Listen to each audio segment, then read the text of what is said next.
नमस्कार, आप देख रहे हैं आरजे टाइम्स। उन सवालों के जवाब जो गहलोत दे रहे हैं ना पायलट। गहलोत को क्यों मिली क्लीन चिट? सचिन के लिए अब क्या है रास्ते?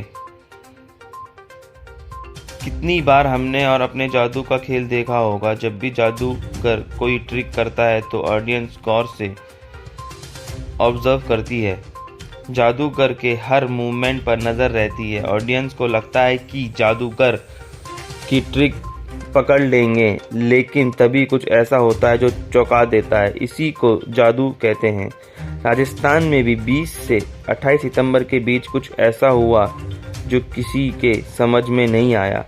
The great Rajasthan politics drama part 2 अब लगभग ख़त्म हो चुका है। अब जल्द ही राजस्थान की राजनीति में इस पॉलिटिकल ड्रामा का पार्ट 3 देखने को मिलेगा। ये भी रहस्य रोमांचक है और एंटरटेनमेंट से भरपूर होगा। एंटरटेनमेंट इसलिए क्योंकि 2023 के विधानसभा चुनाव में नज़दीकी है। ऐसे में बहुत कुछ नया, ज़्यादा से ज़्यादा अलग होने की कोई संभावना नज़र नहीं आ रही है। राजस्थान में भाजपा की इतनी मजबूती नहीं है कि यहाँ ऑपरेशन लोटस जैसा कुछ चल सके। हाँ, बस इतना ज़रूर है कि अशोक गहलोत गुट और पायलट गुट के बीच तलवार चुनाव तक खिंची हुई रहेगी। 2023 में बजट के बाद सचिन पायलट एक्सीडेंटल सीएम बन जाएं तो कुछ कह नहीं सकते। बाकी नंबर गेम सचिन के साथ नज़र नहीं आ रहे हैं। पॉलिटिकल ड्रामे से कांग्रेस की छवि को नुकसान के साथ राजस्थान की विकास भी प्रभावित होगा, इसमें कहीं ना कहीं संदेह नहीं है। समझिए इस पॉलिटिक्स ड्रामे में किसने क्या खोया और किसने क्या पाया। सबसे पहले बात करें अशोक गहलोत की। हाँ, अभी तो गहलोत की मुख्यमंत्री ही रहेंगे क्योंकि 101 से ज़्यादा विधायक उनके साथ हैं। कांग्रेस के अध्यक्ष पद के चुनाव के बाद कुछ स्थितियां बदलेगी, लेकिन गहलोत किसी भी हाल में पद नहीं छोड़ना चाहेंगे क्योंकि इनके पास मैजिक नंबर से एक ज़्यादा है। क्या गहलोत राष्ट्रीय अध्यक्ष बनेंगे? ये आज और सोनिया गांधी से मुलाकात के बाद तय होगा। हालांकि कयास लगाए जा रहे हैं कि गहलोत चुनाव नहीं लड़ेंगे। गहलोत पहले भी अध्यक्ष नहीं बनना चाहते थे और अब हाईकमान भी शायद उन्हें अध्यक्ष न बनाना चाहे। अब किसी और ने फॉर्म भी भर लिया है। क्या चुनाव लड़ने की स्थिति में राष्ट्रीय अध्यक्ष का चुनाव जीत जाएंगे? पहले तो स्पष्ट है कि गहलोत राष्ट्रीय अध्यक्ष बनना नहीं चाहते। जाहिर है कि वह चुनाव तभी लड़ेंगे जब हाईकमान का प्रेशर और सपोर्ट होगा। हाईकमान का सपोर्ट होगा तो जीत भी लगभग तय ही होगी। अशोक गहलोत आगे क्या कर सकते हैं? गहलोत के सामने ज़्यादा रास्ते नहीं हैं। अध्यक्ष बनने का रास्ता अब भी खुला हुआ है। आला कमान अच्छे से जानता है कि यह लड़ाई अध्यक्ष पद के लिए नहीं है बल्कि राजस्थान के सीएम पद की है। ऐसे में अशोक गहलोत दिल्ली में सोनिया गांधी से मुलाकात करेंगे और विधायक की संभावना रखेंगे। सोनिया गांधी सीएम पद पर फैसला लंबित रख सकती है और आगे गहलोत को अध्यक्ष पद के लिए नॉमिनेशन करवाया जा सकता है। क्या मुख्यमंत्री को बिना विधायकों के समर्थन के हटाया जा सकता है? विधायक दल के समर्थक के बिना मुख्यमंत्री को नहीं हटाया जा सकता। विधायक दल की बैठक बुलाने का अधिकार विधायक दल के मुखिया, सीएम, सदस्य कार्य मंत्री या मुख्य सचेतक को है। आलाकमान विधायक दल की बैठक खुद अपने स्तर पर नहीं बुला सकता। आलाकमान के आदेश की पालना में 25 सितंबर को विधायक दल की बैठक तो बुलाई गई, लेकिन विधायक नहीं जुटने से मुख्यमंत्री पद को लेकर प्रस्ताव तक पारित नहीं हो पाया। साफ है कि आलाकमान के चाहने पर से भी कुछ नहीं होने वाला। विधायक का एक राय होने भी जरूरी है। अभी इस मामले में गहलोत और उनके मंत्री ज़्यादा ताकतवर हैं। अब समझिए इस घटनाक्रम में पायलट पर असर। फिलहाल इसकी संभावना बेहद कम है क्योंकि सीएम नहीं बन सकता। जिसके पास 101 विधायक हो, ये नंबर पायलट के पास नहीं है। कांग्रेस के उच्च सूत्रों के अनुसार हाईकमान ने भी पायलट को कह दिया है कि वह मैजिक नंबर की व्यवस्था कर लें, बाकी वो देख लेंगे। सीएम पद के लिए उन्होंने पहले ही हरी झंडी मिल चुकी थी। ऐसे में पायलट अभी मौन राजनीति कर रहे हैं, लेकिन ये तय है कि अशोक गहलोत पायलट को किसी हाल में सीएम नहीं बनने देंगे। पायलट को क्यों मुख्यमंत्री नहीं देखना चाहते गहलोत समर्थक, सीनियर मंत्री और विधायक? गहलोत समर्थक विधायक की पहली शर्त है कि पायलट मुख्यमंत्री नहीं बने। विधानसभा चुनाव 2018 से ही कांग्रेस के दो बड़े चेहरों में बटी हुई है, गहलोत और पायलट। बीच में बड़ाबंदी और सियासी संकट सभी ने देखा। ऐसे में गहलोत समर्थक नहीं चाहते कि जिन विधायकों के कारण सरकार संकट में आई, उनका नेतृत्व करने वाले सचिन पायलट को यह पद दिया जाए। पायलट की आगे की रणनीति क्या हो सकती है? गहलोत समर्थक ने पायलट की मुख्यमंत्री बनने की राह में इतने कांटे बो दिए हैं कि अब आलाकमान के लिए भी उनके पक्ष में निर्णय करना काफ़ी कठिन हो गया है। आलाकमान ने उन पर विश्वास जताते हुए सीएम पद के लिए उनका नाम तय कर दिया है, लेकिन परिस्थितियों ने साथ नहीं दिया। पायलट धैर्य रखे हुए हैं और वह अब सोनिया से मिलकर गहलोत समर्थक के द्वारा उनके खिलाफ माहौल बनाने के पीछे किसी का हाथ है, इसे स्पष्ट करने का प्रयास करेंगे। लोकतंत्र में सिर गिने जाते हैं और जिसके पास ज़्यादा विधायक उसकी सुनना आलाकमान की मजबूरी है। सचिन पायलट के पास विधायकों की संख्या कम है, यह सभी जानते हैं कि अधिकतर विधायक और निर्दलीय गहलोत का समर्थन कर रहे हैं। ऐसे में बात गहलोत और पायलट की नहीं है, बात यह है कि जिसके पास विधायक ज़्यादा है उसका पलड़ा भारी कहलाएगा। अब कांग्रेस आलाकमान की परेशानी समझिए। राजस्थान में सियासी घमासान देखकर क्या ऐसा लग रहा है कि आलाकमान कमज़ोर हो रहा है?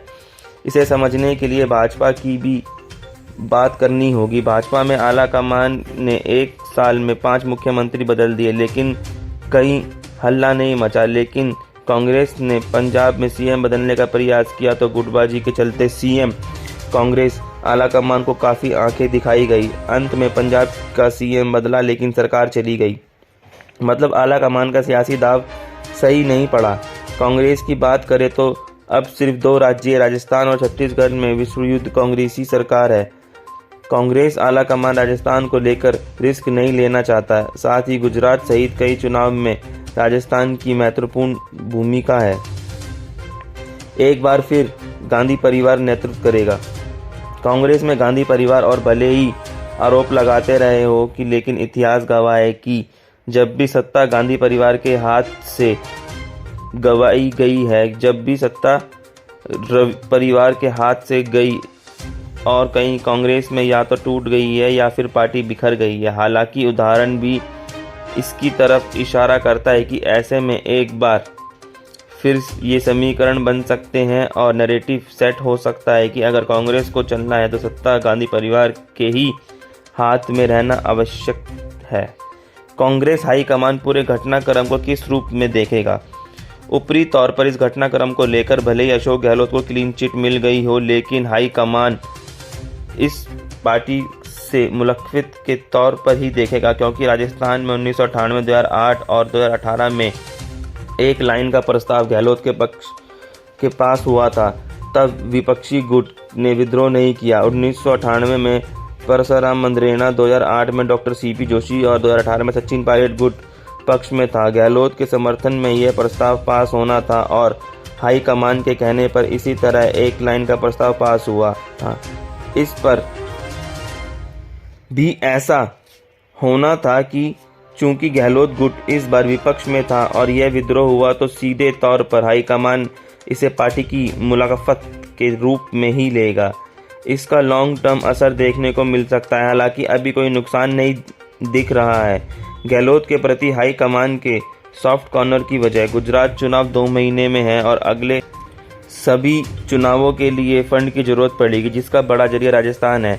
ऐसे में पार्टी मानेगी कि गहलोत को अध्यक्ष और कुछ समय के लिए मुख्यमंत्री बनाए रखने में समझदारी है। दूसरा हो सकता है कि पार्टी गहलोत की बजाय भले ही किसी अन्य को अध्यक्ष बना दे, लेकिन मुख्यमंत्री का पद उनसे नहीं छीन पाएगी। घटनाक्रम का असर 2023 विधानसभा चुनाव पर पड़ेगा, बिल्कुल पड़ेगा। चुनाव से पहले जिस गुट के पास सत्ता नहीं होगी वो दूसरे गुट को अंदर खाने, नुकसान पहुंचाने की कोशिश करेगा। क्या भाजपा के लिए भविष्य की राह आसान होगी? राजस्थान में कांग्रेस की कलह का पूरा फायदा बीजेपी उठाएगी। 2023 में बीजेपी के लिए ये सबसे अहम राजनीतिक मुद्दा होगा। क्या कांग्रेस के हाथ से राज्य जा सकता है? इसकी संभावना कम नजर आ रही है, क्योंकि चुनाव में वक्त कम बचा है। कोई भी रिस्क नहीं लेगा। भाजपा को भी ज़्यादा फायदा नजर नहीं आ रहा है। शांति धारीवाल कुशल बोल्ड राजनीतिक हैं। कई मौक़ों पर गहलोत के लिए फ्लोर मैनेजमेंट कर चुके हैं। धारीवाल को अपने घर विधायकों को बुलाने से कितना नुकसान हो सकता है, इसका अंदाज ये है कि गहलोत ने ही उनका टिकट पक्का किया। वह नोटिस का जवाब देंगे। सभी के बयान आदि के बाद अनुशासनहीनता को लेकर फैसला करने में 3-4 महीने लग जाएंगे। राजनीतिक में इतनी देर बाद इस घटनाक्रम का असर भी कम होता जाएगा।